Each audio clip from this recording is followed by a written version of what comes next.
Okay, hello friends, I am Chaitanya. Welcome to ಅಜುರೇಟ್ classes. So ಇವತ್ತು ನಾವು ಯಾವುದನ್ನು ನೋಡ್ತೀವಿ ಅಂತ ಅಂದರೆ ಪಾರ್ಟ್ 1 ಬಗ್ಗೆ ತಿಳ್ಕೊಳ್ಳೋಣ. ಯಾವುದು ಅಂದರೆ ಪಾರ್ಟ್ 1ಅಲ್ಲಿ ಏನು ಬರುತ್ತೆ ಅಂದರೆ ಯೂನಿಯನ್ ಆ್ಯಂಡ್ ಇಟ್ಸ್ ಟೆರಿಟೋರೀಸ್ ಅದು ಬರುತ್ತೆ. ಸೊ ಈ ಚಾಪ್ಟರ್ ನಮಗೆ ಯಾಕೆ ಇಂಪಾರ್ಟೆಂಟ್ ಆಗುತ್ತೆ ಅಂತಂದರೆ, ಸೊ ಅದರಲ್ಲಿ ಓನ್ಲಿ 4 ಆರ್ಟಿಕಲ್ಸ್ ಇದೆ. ಆರ್ಟಿಕಲ್ 1ಇಂದ 4 ತನಕ ಈ ಚಾಪ್ಟರ್ ನೋಡ್ತೀವಿ. ಸೊ ಆರ್ಟಿಕಲ್ಸ್ ಮೇಲೆ ಕ್ವಶನ್ಸ್ ಕೇಳೋವಂಥ ಸಾಧ್ಯತೆ ಇರುತ್ತೆ ಜಾಸ್ತಿ. ಅದಾದಮೇಲೆ ಕಮಿಷನ್ಸ್ ಬರುತ್ತೆ, ಇಟ್ಸ್ ಲೈಕ್ ಕಮಿಟೀಸ್ ಬರುತ್ತೆ. ಒಂದು 3 ಕಮಿಟೀಸ್ ಬರುತ್ತೆ. ಆ 3 ಕಮಿಟೀಸ್ ನೇಮ್ ನಮಗೆ ಇಂಪಾರ್ಟೆಂಟ್ ಆಗುತ್ತೆ. ಸೊ ಅದು ಲ್ಯಾಂಗ್ವೇಜ್ ಬೇಸಿಸ್ ಮೇಲೆ ಕಮಿಟೀಸ್ ಫಾರ್ಮ್ ಮಾಡಿರೋದ್ರಿಂದ ಆ 3 ಕಮಿಟೀಸ್ ಕೂಡ ನಮಗೆ ಇಂಪಾರ್ಟೆಂಟ್ ಆಗಿರುತ್ತೆ. ಅದನ್ನು ನೋಡ್ತಾ ಹೋಗೋಣ. ಸೊ ಕ್ಲಾಸ್ನ ಸ್ಟಾರ್ಟ್ ಮಾಡೋಣ ಈಗ. ಸೊ ಆಗಲೇ ಹೇಳ್ದಂಗೆ ಆರ್ಟಿಕಲ್ 1ಇಂದ 4 ತನಕ. ಫಸ್ಟ್ನೇದು ಆರ್ಟಿಕಲ್ 1 ಏನು ಹೇಳುತ್ತೆ? So article 1 name and territory of the union. So ಯೂನಿಯನಿಂದು ನೇಮು ಮತ್ತು ಟೆರಿಟರಿ ಬಗ್ಗೆ ಹೇಳುತ್ತೆ ಆರ್ಟಿಕಲ್ 1. ಸೊ ಆರ್ಟಿಕಲ್ 1ಅಲ್ಲಿ ಏನಿದೆ ಅಂತಂದರೆ, India that is Bharat shall be a union of states. So article 1ಅಲ್ಲಿ 2 ನೇಮ್ ಇದೆ, ಇಂಡಿಯಾ ಅಂತಲೂ ಇದೆ, ಭಾರತ್ ಅಂತಲೂ ಇದೆ. So that shall be a union of states. ಇಲ್ಲಿ ಯೂನಿಯನ್ ಆಫ್ ಸ್ಟೇಟ್ಸ್, ಇಲ್ಲಿ ಯೂನಿಯನ್ ಅಂಡರಲ್ಲಿ ಇಲ್ಲಿರೋ ಯೂನಿಯನ್ ಅಂದರೆ ಏನು? ಇಲ್ಲಿ ಯೂನಿಯನ್ ಅಂದರೆ ಓನ್ಲಿ ಸ್ಟೇಟ್ಸ್ನ ಅಷ್ಟೇ ಡಿಫೈನ್ ಮಾಡಿದೆ. ಹಾಗಾದರೆ ಯು ಟಿ ಯಾವುದ್ರಲ್ಲಿ ಬರುತ್ತೆ ಅಂತಂದರೆ territories of India.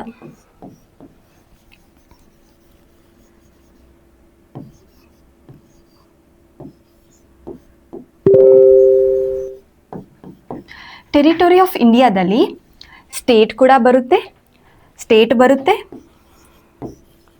U T ಬರುತ್ತೆ, ಮತ್ತು ಅಕ್ವೈರ್ಡ್ ಟೆರಿಟರೀಸ್ ಅದು ಕೂಡ ಬರುತ್ತೆ.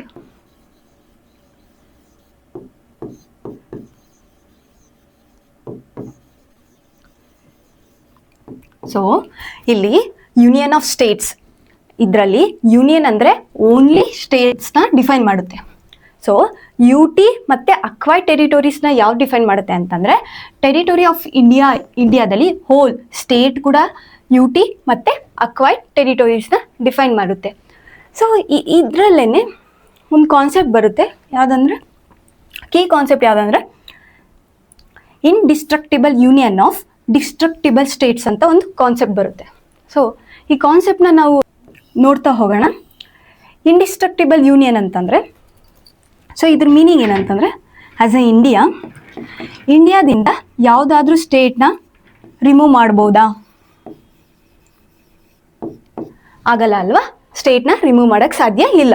ಸೊ ಅದಕ್ಕೆ ಇದನ್ನು ಇನ್ಡಿಸ್ಟ್ರಕ್ಟಿಬಲ್ ಯೂನಿಯನ್ ಅಂತ ಹೇಳ್ತೀವಿ. ಡಿಸ್ಟ್ರಕ್ಟಿಬಲ್ ಸ್ಟೇಟ್ಸ್ ಅಂತ ಅಂದರೆ, ಫಾರ್ ಎನ್ ಎಕ್ಸಾಂಪಲ್, ಈಗ ನಮ್ಗೆ ಗೊತ್ತು ಉತ್ತರಾಖಂಡ್ ಯಾವುದಿಂದ ಫಾರ್ಮ್ ಆಗಿದೆ ಅಂದರೆ ಯು ಪಿಯಿಂದ ಸಪ್ರೇಟಾಗಿ ಫಾರ್ಮ್ ಆಗಿದೆ. ಸೊ ಸ್ಟೇಟ್ ಏನಾಗಿದೆ, ಸ್ಟೇಟ್ನ ನಾವು ಡಿವೈಡ್ ಮಾಡಿ ಬೇರೆ ಸ್ಟೇಟಾಗಿ ಫಾರ್ಮ್ ಕೂಡ ಮಾಡ್ಬೋದು. ಅದಕ್ಕೋಸ್ಕರ ನಾವಿಲ್ಲಿ ಏನಂತೀವಿ ಅಂದರೆ ಇನ್ಡಿಸ್ಟ್ರಕ್ಟಿಬಲ್ ಯೂನಿಯನ್ ಆಫ್ ಡಿಸ್ಟ್ರಕ್ಟಿಬಲ್ ಸ್ಟೇಟ್ಸ್ ಅಂತ ಕರಿತೀವಿ. ಇದು ಯಾರು ಕೊಟ್ಟಿರೋದು ಅಂತಂದರೆ, ಈ ಸ್ಟೇಟ್ಮೆಂಟ್ ಯಾರು ಹೇಳಿರೋದು ಅಂದರೆ ಡಾಕ್ಟರ್ BR ಅಂಬೇಡ್ಕರ್ ಅವರು ಹೇಳಿದ್ದಾರೆ ಈ ಸ್ಟೇಟ್ಮೆಂಟ್ನ. ಸೊ ಇಲ್ಲಿ ಯೂನಿಯನ್ ಅಂತ ಇದೆ, ಬಟ್ ನಮ್ಮದು ಸಿಸ್ಟಮ್ ಯಾವುದು? ಫೆಡ್ರಲ್ ಸಿಸ್ಟಮ್ ಅಲ್ವಾ. ಬಟ್ ಫೆಡ್ರಲ್ ಅಂತ ವರ್ಡು ಯಾಕೆ ಯೂಸ್ ಮಾಡಿಲ್ಲ? ಫೆಡ್ರಲ್ ವರ್ಡು ಯಾಕೆ ಯೂಸ್ ಮಾಡಿಲ್ಲ? ಯೂನಿಯನ್ ಆಫ್ ಸ್ಟೇಟ್ಸ್ ಅಂತ ಯಾಕೆ ಹೇಳಿದ್ದಾರೆ? ಸೊ ಇಲ್ಲಿ ಫೆಡ್ರಲ್ ಎಲ್ಲಿಂದ ತೊಗೊಂಡಿದ್ದೀವಿ? USA ಇಂದ ತೊಗೊಂಡಿದ್ದೀವಲ್ವಾ. USA ಏನಾಗಿದೆ ಅಂತಂದರೆ 1 ಸ್ಟೇಟು, ಸ್ಟೇಟ್ 1, ಸೆಕೆಂಡ್ನೇದು 2, ಸೆಕೆಂಡ್, ಥರ್ಡ್, ಈ ಥರ ಹಲವಾರು ಸ್ಟೇಟ್ಸ್ ಸೇರಿ ಒಂದು ಅಗ್ರಿಮೆಂಟ್ ಮಾಡ್ಕೊಂಡಿದ್ದಾರೆ. ಹಲವಾರು ಸ್ಟೇಟ್ಸ್ ಸೇರಿ ಅಗ್ರಿಮೆಂಟ್ ಮಾಡಿಕೊಂಡು ಒಂದು ಕಂಟ್ರಿ ಫಾರ್ಮ್ ಮಾಡಿರೋದು. ಯಾವ ಕಂಟ್ರಿ? USA ಅನ್ನೋ ಒಂದು ಕಂಟ್ರಿನ ಫಾರ್ಮ್ ಮಾಡಿದ್ದಾರೆ. ಅದೇ ಇಂಡಿಯಾದಲ್ಲಿ ಏನಾಗಿದೆ, ದಿಸ್ ಈಸ್ ಅವರ್ ಕಂಟ್ರಿ, ಇದು ಫುಲ್ ಕಂಟ್ರಿ, ಬಟ್ ಕನ್ವಿನಿಯನ್ಸ್, ನಮ್ಮ ಅಡ್ಮಿನಿಸ್ಟ್ರೇಟಿವ್ ಕನ್ವಿನಿಯನ್ಸ್ ಪ್ರಕಾರ ಮತ್ತು ಲ್ಯಾಂಗ್ವೇಜ್ ಬೇಸಿಸ್ ಮೇಲೆ ಸ್ಟೇಟ್ನ ನಾವು ಡಿವೈಡ್ ಮಾಡಿದ್ದೀವಿ. ಸೊ ಫಸ್ಟ್ ಕಂಟ್ರಿ ಇತ್ತು, ಕಂಟ್ರಿ ಅದಾದಮೇಲೆ ಸ್ಟೇಟ್ನ ಡಿವೈಡ್ ಮಾಡಿರೋದು. ಸೊ ಅದಕ್ಕೋಸ್ಕರ ಇದನ್ನು ನಾವು holding together model of federalism ಅಂತಲೂ ಕರಿತೀವಿ. holding together model of federalism.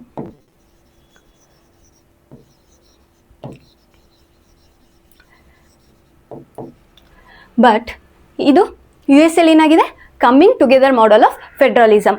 ಅದೇ ರೀಸನ್ಗೋಸ್ಕರ ಈ ಸ್ಟೇಟ್ ಪರ್ಮಿಷನ್ ಇಲ್ದರೆ ಸ್ವಂತ ಕಂಟ್ರಿ ಕೂಡ ಸ್ಟೇಟ್ನ ಡಿಸ್ಟ್ರಕ್ಟ್ ಮಾಡೋ ಹಾಗಿಲ್ಲ. ಬಟ್ ನಮ್ಮ ಕಂಟ್ರಿಲಿ ಏನಾಗಿದೆ, ವಿತೌಟ್ ಸ್ಟೇಟ್ ಪರ್ಮಿಷನ್ ಇಲ್ದೇನೆ ನಮ್ಮ ಸ್ಟೇಟ್ನ ನಾವು ಡಿವೈಡ್ ಮಾಡ್ಬೋದು. ಫಾರ್ ಎನ್ ಎಕ್ಸಾಂಪಲ್ ನಾನು ಹೇಳ್ದಂಗೆ ಉತ್ತರಾಖಂಡ್ ಫಾರ್ಮ್ ಆಗಿದ್ದು ಯಾವುದರಿಂದ ಡಿವೈಡ್ ಆಗಿ, ಯು ಪಿಯಿಂದ ಡಿವೈಡ್ ಆಗಿ ಉತ್ತರಾಖಂಡ್ನ ಫಾರ್ಮ್ ಆಯಿತು. ಸೊ ಅದಕ್ಕೋಸ್ಕರ ನಮ್ಮದ್ರಲ್ಲಿ ಇಂಡಿಸ್ಟ್ರಕ್ಟಿಬಲ್ ಯೂನಿಯನ್ ಆಫ್ ಡಿಸ್ಟ್ರಕ್ಟಿಬಲ್ ಸ್ಟೇಟ್ಸ್ ಅಂತ ಹೇಳ್ತಾರೆ. ಸೊ ಜಾಸ್ತಿ ಕನ್ಫ್ಯೂಷನ್ ಆಗಬಾರ್ದು ಅಂತ ಅಂದ್ಬಿಟ್ಟು ಅಂಬೇಡ್ಕರ್ ಅವರು ಯೂನಿಯನ್ ಆಫ್ ಸ್ಟೇಟ್ಸ್ ಅಂತ ಹೇಳಿದ್ದಾರೆ. ಬಟ್ ನಾವು ಯಾವ ಮಾಡೆಲ್ನ ಫಾಲೋ ಮಾಡ್ತೀವಿ, ಫೆಡ್ರಲ್ ಮಾಡೆಲ್ನ ಫಾಲೋ ಮಾಡ್ತೀವಿ. ಆರ್ಟಿಕಲ್ 2 ಏನು ಹೇಳುತ್ತೆ, admission or establishment of new states. So article 2 ಏನಂದರೆ, ಇದು ನಮ್ಮ ಕಂಟ್ರಿ. ಈ ಕಂಟ್ರಿ ಈ ಏರಿಯಾನ ಬಿಟ್ಟು ಬೇರೆ, ಎಕ್ಸಾಂಪಲ್ ಬಾಂಗ್ಲಾದೇಶಿಂದ ನಾವು ಯಾವುದಾದ್ರೂ ಒಂದು ಟೆರಿಟರಿನ ಅಕ್ವೈರ್ ಮಾಡ್ಕೋಬೇಕು. ಸೊ ಇಲ್ಲಿಂದ ಇಷ್ಟು ಟೆರಿಟರಿನ ನಾವು ಅಕ್ವೈರ್ ಮಾಡ್ಕೋಬೇಕು ಅಂತಂದರೆ ಯಾವ ಆರ್ಟಿಕಲ್ನ ಯೂಸ್ ಮಾಡ್ತೀವಿ ಅಂತಂದರೆ ಆರ್ಟಿಕಲ್ 2. ಅಂದರೆ ನಮ್ಮಿರೋ ಅಂಥ ಟೆರಿಟರಿನ ಬಿಟ್ಟು ಬೇರೆ ಕಂಟ್ರಿದು ಯಾವುದಾದ್ರೂ ನಾವು ಲ್ಯಾಂಡ್ನ ಅಕ್ವೈರ್ ಮಾಡ್ಕೋತೀವಿ ಅಂತಂದರೆ ನಾವು ಯಾವ ಆರ್ಟಿಕಲ್ ಯೂಸ್ ಮಾಡ್ತೀವಿ, ಆರ್ಟಿಕಲ್ 2. ಇದು ಗ್ಯಾಪ್ನ ಇಟ್ಕೊಳ್ಳಿ. ಆರ್ಟಿಕಲ್ 2 ಯಾವಾಗ ಯೂಸ್ ಮಾಡ್ತೀವಿ ಅಂತಂದರೆ ಬೇರೆ ಕಂಟ್ರಿಯಿಂದ ನಾವು ಲ್ಯಾಂಡ್ನ ಅಕ್ವೈರ್ ಮಾಡ್ತಿದ್ದೀವಿ ಅಂತಂದರೆ ಆರ್ಟಿಕಲ್ 2 ಯೂಸ್ ಮಾಡ್ತೀವಿ. ಸೊ ಇದರಲ್ಲಿ ಅಕ್ವೈರ್ ಮಾಡಾದ್ಮೇಲೆ 3 ಪ್ರಕಾರ ಆಪ್ಷನ್ ಸಿಗುತ್ತೆ ನಮಗೆ. ಸೊ ಆಪ್ಷನ್ಸ್ ಏನು ಇನ್ ಡೀಟೇಲ್ ಹೋಗೋ ಅವಶ್ಯಕತೆ ಇಲ್ಲ. ಸೊ ಈ 3 ಆಪ್ಷನ್ನ ನಾವು ಯೂಸ್ ಮಾಡಿಕೊಂಡು ನಮ್ಮ ಕಂಟ್ರಿಗೆ ಇಂಟಿಗ್ರೇಟ್ ಮಾಡ್ಕೋಬೋದು. ಸೊ ನಮ್ಮ ಕಂಟ್ರಿಗೆ ಇಂಟಿಗ್ರೇಟ್ ಹಾಗೆ ಮಾಡ್ಕೊಳ್ಳೋಕೆ ಸಾಧ್ಯನಾ? ಇಲ್ಲ. ಸೊ ಕಾನ್ಸ್ಟಿಟ್ಯೂಷನಲ್ಲಿ ಬೈ ಆರ್ಡಿನರಿ ಲಾಯಿಂದನೇ ಅಕ್ವೈರ್ ಮಾಡ್ಕೋಬೋದು. ಅಂದರೆ ಕಾನ್ಸ್ಟಿಟ್ಯೂಷನಲ್ ಅಮೆಂಡ್ಮೆಂಟ್ ಬೇಕಾಗಿಲ್ಲ, ನಾವು ಕಾನ್ಸ್ಟಿಟ್ಯೂಷನಲ್ ಅಮೆಂಡ್ಮೆಂಟ್ ಬೇಕಾಗಿಲ್ಲ. ಸಿಂಪಲ್ ಮೆಜಾರಿಟಿಯಿಂದನೇ ನಾವು ಬೇರೆ ಕಂಟ್ರಿ ಲ್ಯಾಂಡ್ನ ನಮ್ಮ ಕಂಟ್ರಿಗೆ ತೊಗೋಬೋದು. ಸರಿನಾ? ಸಿಂಪಲ್ ಮೆಜಾರಿಟಿಯಿಂದನೇ ಬೇರೆ ಕಂಟ್ರಿ ಲ್ಯಾಂಡಿಂದ ನಮ್ಮ ಕಂಟ್ರಿ ಒಳಗಡೆ ತೊಗೋಬೋದು. ಅದೇ ಥರ ನಮ್ಮ ಕಂಟ್ರಿ ಲ್ಯಾಂಡ್ನ ಬೇರೆ ಕಂಟ್ರಿಗೆ ಕೊಡಬೇಕು ಅಂತಂದರೆ ಸಿಂಪಲ್ ಮೆಜಾರಿಟಿಯಲ್ಲಿ ಆಗುತ್ತಾ? ಇಲ್ಲ. ಇಸ್ಕೊಳ್ಬೇಕಾದ್ರೆ ನಾವು ತುಂಬ ಚೆನ್ನಾಗಿ ತೊಗೊಬಿಡ್ತೀವಲ್ವ. ನಾವು ಕೊಡಬೇಕು ಅಂತಂದರೆ ಏನು ಮಾಡ್ತೀವಿ ಅವಾಗ? ಕಾನ್ಸ್ಟಿಟ್ಯೂಷನಲ್ ಅಮೆಂಡ್ಮೆಂಟ್ ಸ್ಪೆಷಲ್ ಮೆಜಾರಿಟಿನ ಯೂಸ್ ಮಾಡ್ತೀವಿ. ಅದನ್ನು ನೆಕ್ಸ್ಟ್ ನೋಡೋಣ. ಬಟ್ ಈಗ 3 ಆಪ್ಷನ್ಸ್ ಯೂಸ್ ಮಾಡಿಕೊಂಡು ನಮ್ಮ ಕಂಟ್ರಿಗೆ ಇಂಟಿಗ್ರೇಟ್ ಮಾಡ್ಕೋಬೋದು. ಯಾವುದರಿಂದ ಅಂದರೆ ಬೈ ಆರ್ಡಿನರಿ ಲಾ. ಸೊ ಇದು ಆರ್ಟಿಕಲ್ 2 ಆಗಿರುತ್ತೆ. Next article 3 formation and adulteration of states. So ಈಗ ನಮ್ಮ ಕಂಟ್ರಿ ಒಳಗಡೆನೆ ಬೇರೆ ಒಂದು ಸ್ಟೇಟ್ನ ಫಾರ್ಮ್ ಮಾಡೋದು, ಅದ್ರದ್ದು ಏರಿಯಾ ಬೇರೆ ಒಂದು ನ್ಯೂ ಸ್ಟೇಟ್ನ ಫಾರ್ಮ್ ಮಾಡೋದು, ಮತ್ತು ಅದ್ರ ಏರಿಯಾನ ಇನ್ಕ್ರೀಸ್ ಮಾಡೋದು, ಇಲ್ಲ ಅದು ಏರಿಯಾನ ಡಿಕ್ರೀಸ್ ಮಾಡೋದು, ಮತ್ತು ಬೌಂಡ್ರಿನ ಅಲ್ಟ್ರ್ ಮಾಡೋದು, ಮತ್ತು ಸ್ಟೇಟ್ ನೇಮ್ನ ಚೇಂಜ್ ಮಾಡೋದು. ಈ ಎಲ್ಲ 5 ಪಾಯಿಂಟ್ಸ್ನು ಯಾವ ಆರ್ಟಿಕಲ್ ಮಾಡುತ್ತೆ ಅಂತಂದರೆ ಆರ್ಟಿಕಲ್ 3. ಇದು ವಿತಿನ್ ಅ ಕಂಟ್ರಿಲಿ ಸ್ಟೇಟ್ಸ್ನ ಫಾರ್ಮೇಷನ್ ಆಫ್ ನ್ಯೂ ಸ್ಟೇಟ್ ಆಗಿರ್ಬೋದು, ಇನ್ಕ್ರೀಸ್ ಆಗಿರ್ಬೋದು, ಡಿಕ್ರೀಸ್ ಆಗಿರ್ಬೋದು, ಮತ್ತು ಆಲ್ಟರ್ ಬೌಂಡ್ರೀಸ್ ಏರಿಯಾನ ಆಲ್ಟರ್ ಮಾಡೋದಾಗಿರ್ಬೋದು, ಮತ್ತು ನ್ಯೂ ನೇಮ್ ಕೊಡೋದಾಗಿರೋದು ಸ್ಟೇಟ್ನ. ಇದೆಲ್ಲ ಯಾವ ಆರ್ಟಿಕಲ್ ಮಾಡುತ್ತೆ ಅಂತಂದರೆ ಥ್ರೂ ಆರ್ಟಿಕಲ್ 3 ಇದನ್ನು ಮಾಡ್ಬೋದು. ಸೊ ಆರ್ಟಿಕಲ್ 3ಗೆ ಯಾವ ಥರ ಪ್ರೊಸೀಜರ್ ಇದೆ, ಸೊ ಹೇಗೆ ಕ್ಯಾರಿ ಫಾರ್ವರ್ಡ್ ಮಾಡ್ಬೋದು ಅಂತಂದರೆ, ಫಸ್ಟು ಈಗ ನೇಮ್ ಚೇಂಜ್ ಮಾಡಬೇಕು, ಸ್ಟೇಟ್ ಫಾರ್ಮ್ ಮಾಡಬೇಕು ಅಂತಂದರೆ ಫಸ್ಟ್ ನಾವು ಬಿಲ್ನ ಇಂಟ್ರಡ್ಯೂಸ್ ಮಾಡ್ತೀವಿ. ಎಲ್ಲಿ? ಬೋತ್ ದಿ ಹೌಸಸಲ್ಲಾದರೂ, ಲೋಕಸಭಾದಲ್ಲಾದರೂ ಇಂಟ್ರಡ್ಯೂಸ್ ಮಾಡ್ಬೋದು, ರಾಜ್ಯಸಭಾದಲ್ಲಾದರೂ ಇಂಟ್ರಡ್ಯೂಸ್ ಮಾಡ್ಬೋದು. ಆದರೆ ಇಲ್ಲಿ ಕಂಡೀಷನ್ ಏನಪ್ಪ ಅಂತಂದರೆ ಪ್ರೆಸಿಡೆಂಟ್ ಪರ್ಮಿಷನ್ನು ಇರಬೇಕು. ಬಿಲ್ ಇಂಟ್ರಡ್ಯೂಸ್ ಆಗಬೇಕು ಅಂತಂದರೆ ಫಸ್ಟ್ ಯಾರು ಪರ್ಮಿಷನ್ ಇರಬೇಕು? ಪ್ರೆಸಿಡೆಂಟ್ ಪರ್ಮಿಷನ್ ಇರಬೇಕು. ಸೊ ಬೋತ್ ದ ಹೌಸಸಲ್ಲಿ ಅದು ಇಂಟ್ರಡ್ಯೂಸ್ ಮಾಡ್ಬೋದು, ಪ್ರೆಸಿಡೆಂಟ್ ಪರ್ಮಿಷನ್ ಇರಬೇಕು. ಸೊ ಈಗ ಪ್ರೆಸಿಡೆಂಟ್ ಅವರು ಸ್ಟೇಟ್ಗೆ ಅಡ್ವೈಸ್ ಮಾಡೋದಕ್ಕೆ ಕೇಳ್ತಾರೆ. ಸೊ ಅಡ್ವೈಸು ಫಸ್ಟೆಲ್ಲ ಟೈಮ್ ಪೀರಿಯಡ್ ಕೊಡ್ತಿರ್ಲಿಲ್ಲ, ಬಟ್ ಈಗ ಪ್ರೆಸಿಡೆಂಟ್ಗೆ ಟೈಮ್ ಪೀರಿಯಡ್ ಕೊಡ್ತಾರೆ. ಲೈಕ್ ಸ್ಟೇಟ್ ಅವರು ಇಷ್ಟು ದಿವಸದ ಒಳಗಡೆನೆ ಪ್ರೆಸಿಡೆಂಟ್ ಅವ್ರಿಗೆ ಅಡ್ವೈಸ್ ಮಾಡಬಹುದು ಅಂತ. ಬಟ್ ಆ ಅಡ್ವೈಸು ಬೈಂಡಿಂಗ್ ಆಗಿರಲ್ಲ. ಅಂದರೆ ಸ್ಟೇಟ್ ಅಡ್ವೈಸ್ ಮಾಡಿರೋದನ್ನ ಕೇಳಿಸ್ಕೋಬೋದು, ಇಂಪ್ಲಿಮೆಂಟ್ ಮಾಡಬಹುದು, ಇಲ್ಲ ಮಾಡದೇನೂ ಕೂಡ ಇರಬಹುದು. ಬಟ್ ಏನಂತಂದರೆ ಇದೊಂದು ರೂಲ್ಸ್ ಇದೆ, ಪ್ರೆಸಿಡೆಂಟ್ ಅವರು ಸ್ಟೇಟ್ ಲೆಜಿಸ್ಲೇಚರ್ ಅವ್ರಿಗೆ ಕೇಳಬೇಕು. ಸೊ ಓಕೆ ಈ ಥರ ಆಲ್ಟ್ರ್ ಮಾಡ್ತಾ ಇದ್ದೀವಿ, ನಿಮ್ಗೆ ಓಕೆನಾ ಏನಾದರೂ ನಿಮ್ಗೇನಾದರೂ ಥಾಟ್ಸ್ ಇದ್ದರೆ ಹೇಳಿ ಅಂತ ಕೇಳ್ಬೋದು. ಅದು ಸ್ಟೇಟರು ಅಡ್ವೈಸ್ ಕೂಡ ಮಾಡ್ಬೋದು, ಬಟ್ ಇದು ಬೈಂಡಿಂಗ್ ಇರಲ್ಲ. ಪ್ರೆಸಿಡೆಂಟ್ ಮೇಲೆ ಸ್ಟೇಟ್ ಅವ್ರದ್ದು ಒಪಿನಿಯನ್ನು ಬೈಂಡಿಂಗ್ ಇರಲ್ಲ. ಸೊ ಅದನ್ನೇ ಇಲ್ಲಿ ಹೇಳಿದ್ದಾರೆ. Bill introduced only with recommendation of the president refers bill to concern state legislature. State gives views within a specified time. Opinion of state legislature is not binding. Okay, Article 2, Article 3. So ನಮ್ಮ ಸ್ಟೇಟ್ನ formation ಅದ್ರ ಬಗ್ಗೆ ನೋಡಿದ್ವಲ್ವಾ. So ಈಗ article 4 ಏನು ಹೇಳುತ್ತೆ ಅಂತ ಅಂದರೆ, so ಈಗ article 2 ಮತ್ತು ಆರ್ಟಿಕಲ್ 3 ಏನಾದ್ರು ಚೇಂಜಸ್ ಆದರೆ ಲಾ ಆರ್ಟಿಕಲ್ 2 ಯೂಸ್ ಮಾಡಿಕೊಂಡು ಆ್ಯಂಡ್ 3 ಯೂಸ್ ಮಾಡ್ಕೊಂಡು ಯಾವುದಾದ್ರೂ ಲಾ ಬಂತು ಅಂತಂದರೆ ಏನಾಗುತ್ತೆ ಅಂದರೆ ಚೇಂಜಸ್ ಮಾಡಬೇಕು. ಚೇಂಜಸ್ ಯಾವುದ್ರಲ್ಲಿ ಮಾಡಬೇಕು ಅಂತಂದರೆ ಫಸ್ಟ್ ಆ್ಯಂಡ್ 4th ಸ್ಕೆಡ್ಯೂಲ್ಸಲ್ಲಿ ಚೇಂಜ್ ಮಾಡಬೇಕು. ಸೊ ಆರ್ಟಿಕಲ್ 2 ಮತ್ತು 3 ಯೂಸ್ ಮಾಡ್ಕೊಂಡು ಯಾವುದಾದ್ರೂ ಲಾ ಆಯಿತು ಅಂತ ಅಂದರೆ ಏನಕ್ಕೆ ಫಸ್ಟ್ ಮತ್ತು 4th ಚೇಂಜಸ್ ಮಾಡಬೇಕು ಅಂದರೆ, ಫಸ್ಟ್ ಸ್ಕೆಡ್ಯೂಲ್ ಏನು ಹೇಳುತ್ತೆ, ನೇಮ್ಸ್ ಮತ್ತು territories of states. So article 2 ಏನಂತ ನೋಡಿದ್ವಿ, ಎಸ್ಟಾಬ್ಲಿಷ್ಮೆಂಟ್ ಆಫ್ ನ್ಯೂ ಸ್ಟೇಟ್ಸ್ ಅಲ್ವಾ. ಸೊ ನ್ಯೂ ಸ್ಟೇಟ್ ಬಂತು ಅಂತಂದರೆ ಇಲ್ಲೂ ಕೂಡ ಚೇಂಜ್ ಮಾಡಬೇಕು. ಸೊ 4th ಏನಕ್ಕೆ ಅಂತಂದರೆ, ಈಗ ನಾವು ಸ್ಟೇಟ್ನ ಅಲ್ಟ್ರ್ ಮಾಡ್ತಿದ್ದೀವಿ ಅಂತಂದರೆ ಪಾಪ್ಯುಲೇಷನ್ ಬೇಸಿಸ್ ಮೇಲೆ ಅಲ್ವಾ ರಾಜ್ಯಸಭಾ ಸೀಟ್ಸ್ ಅಲಾಟ್ ಆಗೋದು. ಸೊ ಪಾಪ್ಯುಲೇಷನ್ ಬೇಸಿಸ್ ಮೇಲೆ ರಾಜ್ಯಸಭಾ ಸೀಟ್ಸ್ ಅಲಾಟ್ ಆಗೋದ್ರಿಂದ 4th ಸ್ಕೆಡ್ಯೂಲಲ್ಲೂ ಕೂಡ ಚೇಂಜಸ್ ಮಾಡಬೇಕು. ಬಟ್ ಈ ಫಸ್ಟ್ ಮತ್ತು 4th ಸ್ಕೆಡ್ಯೂಲ್ ಯಾವ ಥರ ಚೇಂಜಸ್ ಮಾಡ್ಬೋದು, ಇದನ್ನ ಬೈ ಸಿಂಪಲ್ ಮೆಜಾರಿಟಿನೇ ಚೇಂಜ್ ಮಾಡ್ಬೋದು.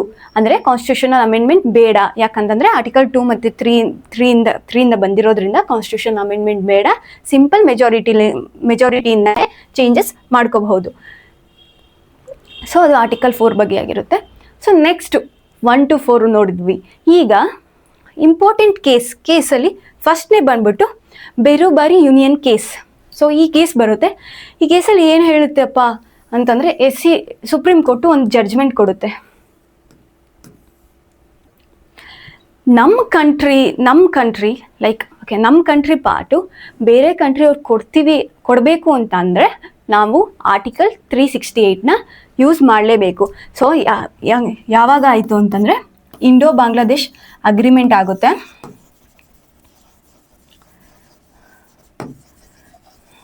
ಅದರಲ್ಲಿ ಇನ್ಕ್ಲೇವ್ಸ್ ಅಂದರೆ ಗೊತ್ತಾ, ಸರಿ ಫ್ಯೂ ಪಾರ್ಟ್ಸು ಇಂಡಿಯಾದಲ್ಲಿರುತ್ತೆ, ಇಂಡಿಯನ್ ಪಾರ್ಟ್ಸು ಬಾಂಗ್ಲಾದೇಶಲ್ಲಿ ಫ್ಯೂ ಪಾರ್ಟ್ಸ್ ಆಗಿಬಿಟ್ಟಿರುತ್ತೆ.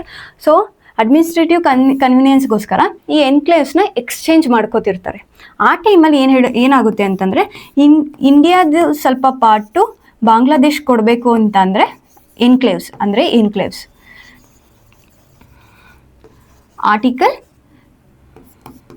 368ನ ಯೂಸ್ ಮಾಡಬೇಕು. ಅದೇ ಬಾಂಗ್ಲಾದೇಶ ಅವ್ರದ್ದು ನಮ್ಮ ಕಂಟ್ರಿಗೆ ಇಸ್ಕೋಬೇಕು ಅಂತ ಅಂದರೆ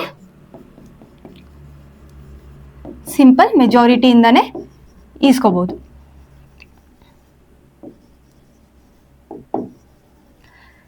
ಸೊ ಈ ಕೇಸು ಬೇರುಬಾರಿ ಯೂನಿಯನ್ ಕೇಸು ಏನು ಹೇಳುತ್ತೆ ಅಂತಂದರೆ, ನಮ್ಮ ಕಂಟ್ರಿ ಪಾರ್ಟ್ಸು ಬೇರೆ ಕಂಟ್ರಿ ಕೊಡಬೇಕು ಅಂತಂದರೆ ಸೊ ಆರ್ಟಿಕಲ್ 368ನ ಯೂಸ್ ಮಾಡಬೇಕು. ಸಿಕ್ಕಿಂ ಇಂಟಿಗ್ರೇಷನ್ ಏನು ಬರುತ್ತೆ ಅಂತಂದರೆ, ruled by Chogla dynasty first ಇರುತ್ತೆ. ಸೊ ಸಿಕ್ಕಿಂ ಅದು ಸ್ಟಾರ್ಟಿಂಗಲ್ಲೇ ನಮ್ಮ ಕಂಟ್ರಿಗೆ ನೀವು ಅಂದರೆ ಡೈನೆಸ್ಟಿ ಅವ್ರು ರೂಲ್ ಮಾಡ್ತಾ ಇರ್ತಾರೆ, ನಮ್ಮ ಕಂಟ್ರಿಗೆ ಬಂದು ಸೇರ್ಕೊಳ್ಳಿ ಅಂತಂದರೆ ಅಕ್ಕಪಕ್ಕದವರು ಕಂಟ್ರೀಸ್ ಎಲ್ಲ ಫೋರ್ಸ್ಫುಲಿ ಸೇರಿಸ್ಕೊಬಿಟ್ಟಿದ್ದಾರೆ ಅಂತ ಅನ್ಕೋತಾರೆ ಅಂತ ಅಂದ್ಬಿಟ್ಟು ಅಲ್ಲಿ ಅವ್ರು ಕೇಳ್ತೀವಿ ನಾವು. ಸೊ ನಿಮ್ಗೆ ಇಷ್ಟ ಇದೆಯಾ ನಮ್ಮ ಕಂಟ್ರಿ ಸೇರ್ಕೊಳ್ಳೋದಕ್ಕೆ ಅಂತ. ಅದಕ್ಕೆ ಅವರು ಸರಿ ನಾವು ಟ್ರೈ ಮಾಡಿ ನೋಡ್ತೀವಿ, ಇಷ್ಟ ಆದರೆ ಸೇರ್ಕೋತೀವಿ ಅಂತ ಅಂದ್ಬಿಟ್ಟು ಅಂತ ಹೇಳ್ತಾರೆ. ಅದಕ್ಕೋಸ್ಕರ 35th constitutional amendment associate state ಆಗಿ ನಾವು ಸಿಕ್ಕಿಂನ ಇನ್ಕ್ಲೂಡ್ ಮಾಡ್ಕೋತೀವಿ. ಅದಾಗಿ ಒಂದು ವರ್ಷಕ್ಕೇನೆ 36th ಕಾನ್ಸ್ಟಿಟ್ಯೂಷನ್ ಅಮೆಂಡ್ಮೆಂಟಲ್ಲಿ ಸಿಕ್ಕಿಂನ ನಮ್ಮದು ಫುಲ್ ಸ್ಟೇಟ್ ಆಫ್ ಇಂಡಿಯಾ ಅಂತ ಕನ್ಸಿಡರ್ ಮಾಡ್ಕೊಂಡ್ವಿ. ಸೊ ಅದಾದಮೇಲೆ ಇನ್ನೊಂದು ಕೇಸ್ ಬರುತ್ತೆ. ಕೇಸಸಲ್ಲಿ ಬೇರೆ ಕೇಸ್ ಒಂದಲ್ವಾ, ಇನ್ನೊಂದು case Ishwar Bhai Patel case.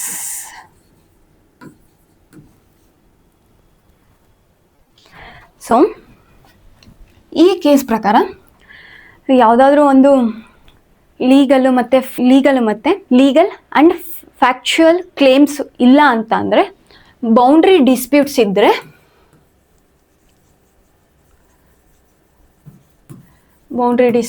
R border disputes ಇದ್ದರೆ, ಸೊ ಎಕ್ಸಿಕ್ಯೂಟಿವ್ ಇಟ್ಸೆಲ್ಫ್ ಅದನ್ನು ಸಾಲ್ವ್ ಮಾಡ್ಕೋಬಹುದು. So no need of any kind of amendments like ಆ ಕಾನ್ಸ್ಟಿಟ್ಯೂಷನಲ್ ಅಮೆಂಡ್ಮೆಂಟ್ಸ್ ಬೇಕಾಗಿಲ್ಲ ಅಂತ ಸುಪ್ರೀಂ ಕೋರ್ಟ್ ಈ ಕೇಸಲ್ಲಿ ಹೇಳುತ್ತೆ. ಇದಾದಮೇಲೆ ಕಂಟ್ರಿ ಫಾರ್ಮ್ ಆಯಿತು. ಕಂಟ್ರಿಲಿ ಸೊ ಫಸ್ಟ್ ಎಲ್ಲ ಬ್ರಿಟಿಷ್ ಅವರು ಇದ್ದಾಗ ಅಡ್ಮಿನಿಸ್ಟ್ರೇಟಿವ್ ಕನ್ವೀನಿಯನ್ಸ್ ಆಗಿ ಅವ್ರು ಡಿವೈಡ್ ಮಾಡಿದ್ರಲ್ವ, ಪ್ರಾವಿನ್ಸಸ್ ಅವರು ಅಡ್ಮಿನಿಸ್ಟ್ರೇಟಿವ್ ಕನ್ವೀನಿಯನ್ಸ್ ಆಗಿ ಡಿವೈಡ್ ಮಾಡಿದರು. ಸೊ ಈಗ ಒಂದು ಎಲ್ಲರೂ ನಮಗೆ ಲಿಂಗ್ವಿಸ್ಟಿಕ್ ಬೇಸಿಸ್ ಮೇಲೆ ಕ್ರಿಯೇಟ್ ಮಾಡಿಕೊಡಿ ನಮ್ಮ ಸ್ಟೇಟ್ಸ್ನ ಅಂತ ಒಂದು ಡಿಮ್ಯಾಂಡ್ ಬರೋಕ್ಕೆ ಸ್ಟಾರ್ಟ್ ಆಗುತ್ತೆ. ಸೊ ಆಗ ಒಂದು 3 ಕಮಿಟೀಸ್ ಫಾರ್ಮ್ ಆಗುತ್ತೆ. ಫಸ್ಟ್ ಕಮಿಟಿ ಯಾವ್ದು ಫಾರ್ಮ್ ಆಯಿತು ಅಂತಂದರೆ SK ಧಾರ್ ಕಮಿಷನ್. ಸೊ ಈ ಕಮಿಟಿ ಫಾರ್ಮ್ ಆಗುತ್ತೆ. ಈ ಕಮಿಟಿ ಏನು ಹೇಳುತ್ತೆ ಅಂತಂದರೆ, ಲಿಂಗ್ವಿಸ್ಟಿಕ್ ಬೇಸಿಸ್ ಮೇಲೆ ರಿಆರ್ಗನೈಸೇಷನ್ ಮಾಡೋದು ಬೇಡ ಅಂತ SK ಧಾರ್ ಕಮಿಷನ್ ಅವರು ಹೇಳ್ತಾರೆ. ಸೆಕೆಂಡ್ ಕಮಿಟಿ ಯಾವ್ದು ಬರುತ್ತೆ ಅಂತಂದರೆ JVP ಕಮಿಟಿ ಬರುತ್ತೆ. ನೆಹರು, ವಲ್ಲಭಾಯ್ ಪಟೇಲ್, ಪಟ್ಟಾಭಿ ಸೀತಾರಾಮಯ್ಯ ಅವರು ಈ ಕಮಿಟಿಲಿ ಇರ್ತಾರೆ. ಸೊ ಇವರು ಕೂಡ same like again linguistic provisions ಮೇಲೆ ಡಿವೈಡ್ ಮಾಡೋದು ಬೇಡ ಅಂತ ಇವರು ಕೂಡ ಹೇಳ್ತಾರೆ, ಈ ಕಮಿಟಿಯವರು ಕೂಡ. ಅದಾದಮೇಲೆ ಒಬ್ಬರು ತೆಲುಗು ಸ್ಟೇಟಲ್ಲಿ ಪೊಟ್ಟಿ ಶ್ರೀರಾಮುಲು ಅನ್ನೋರು 56 ಡೇಸ್ ತನಕ ಫಾಸ್ಟ್ ಮಾಡ್ತಾರೆ. ಅದಾದಮೇಲೆ ಅವ್ರು ಡೆತ್ ಆಗುತ್ತೆ ಯಾವಾಗ 1953 ಸೊ ಡೆತ್ತು 1953 ಆಗುತ್ತೆ. ಸೊ ಈ ಅವ್ರ ಡೆತ್ ಆಗಿರೋದ್ರಿಂದ ಆಂಧ್ರ ಸ್ಟೇಟು ಫಾರ್ಮ್ ಆಗುತ್ತೆ. ಯಾವುದರಿಂದ? ಮದ್ರಾಸ್ ಪ್ರಾವಿಷನ್ಸಿಂದ ಸಪ್ರೇಟಾಗಿ ಆಂಧ್ರ ಸ್ಟೇಟು ಫಾರ್ಮ್ ಆಗುತ್ತೆ. ಸೊ ಅದಾದಮೇಲೆ ಫಜಲ್ ಅಲಿ ಕಮಿಷನ್ ಅನ್ನೋದು ಇನ್ನೊಂದು ಕಮಿಷನ್ ಬರುತ್ತೆ. ಈ ಕಮಿಷನ್ನ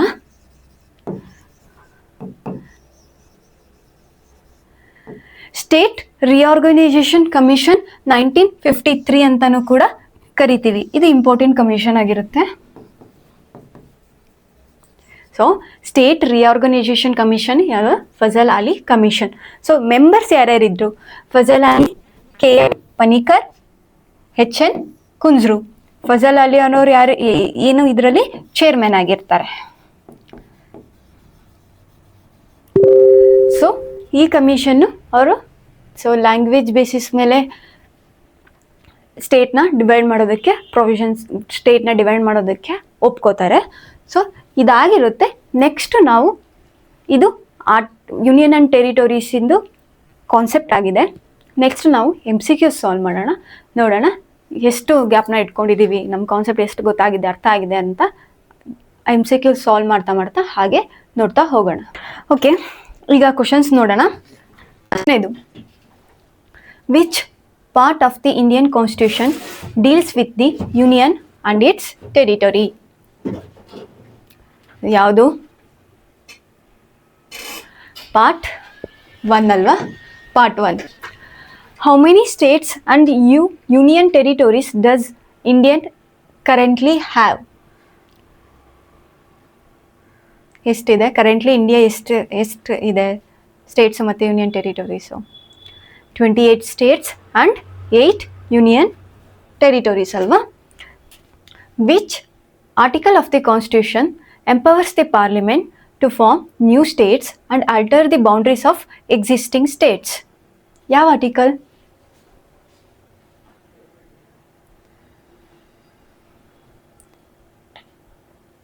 ನೋಡಿ, ಫಾರ್ಮ್ ನ್ಯೂ ಸ್ಟೇಟ್ಸು ಮತ್ತು ಆಲ್ಟರ್ ದಿ ಬೌಂಡ್ರೀಸ್ ಆಫ್ ಏನಿದೆ existing states.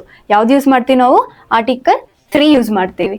So which of the following is not a union territory of India? So ಯಾವುದಾಗುತ್ತೆ ಇದರಲ್ಲಿ? ಸೊ ಮಣಿಪುರ್ ಅಲ್ವಾ, ಮಿಕ್ಕಿದೆಲ್ಲ UT ಬರುತ್ತೆ.